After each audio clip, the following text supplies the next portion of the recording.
ठगनी क्या नैना चमका, ठगनी क्या नैना चमका।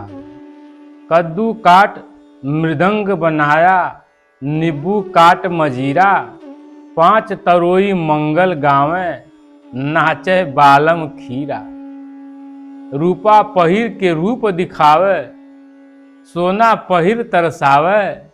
गले डाल मोतियन की माला, 3 लोक भरमावे। भैंस पद्मनी आशिक चूहा, मेढक ताल लगावे।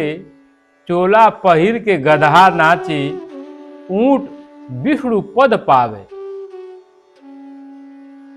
ऊंट विष्णु पद गावे। आम डार चढ़ी कछुआ तोड़े, गिलहरी चुन चुन लावे। कहें कबीर सुनो भाई साधो, बकुला भोग लगावे। साहब दर्शा रहे हैं, हे ठगनी माया, तू अपनी आंखों से क्या चमका रही है।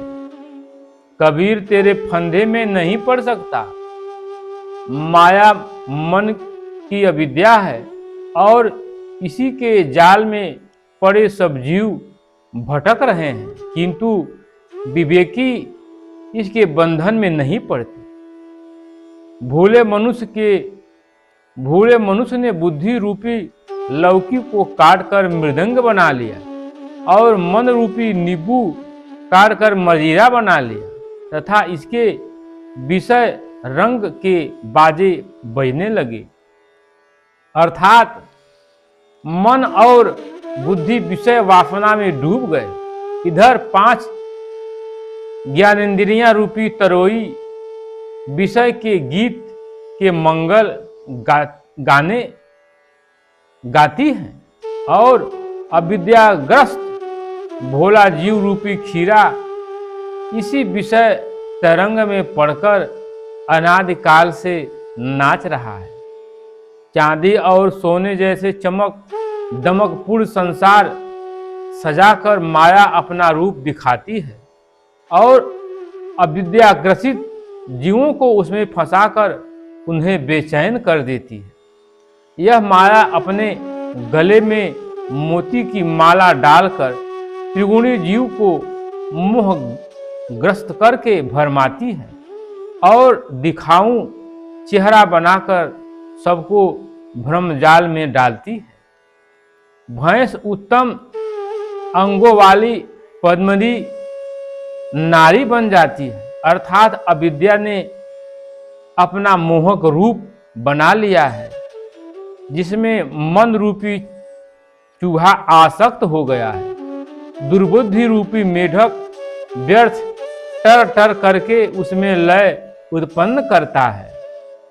सांसारिकता में फंसने के लिए बल देता है। गदहा जैसे विवेकहीन व्यक्ति मानव का चोला पहनकर इस संसार में नृत्य करते हैं, नाचते हैं, अर्थात मानव शरीर का दुरुपयोग करते हैं, परंतु आचरण पशु से बदतर है।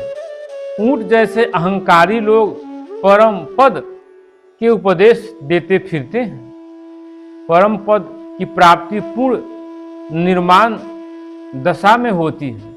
आश्चर्य है कि नाना अहंकारों से ग्रसित लोग परमार्थ पद के गीत गाते फिरते हैं।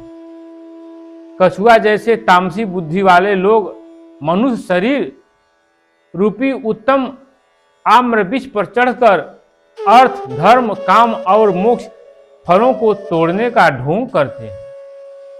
वैसे ही गिलहरी जैसे कुतर्क बुद्धि वाले लोग शास्त्रों से चुन चुन कर ज्ञान संग्रह करके अहंकार करते हैं।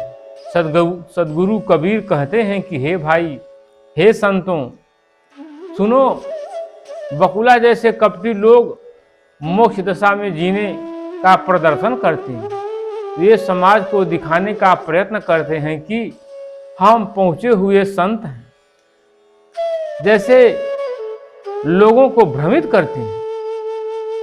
तो कहने का तात्पर्य है कि जब तक सच्चा महापुरुष जो सत्य को दर्शाने वाला है, बताने वाला है, वो जब तक नहीं मिलेगा तब तक परमार्थ का काम बनने वाला नहीं है। इसलिए सच्चे सद्गुरु का खोज कीजिए और इस तमाम कठिनाइयों को झेलते हुए अपने आत्म दर्शन के लिए प्रयासरत हो करके साधन पर लग जाइए।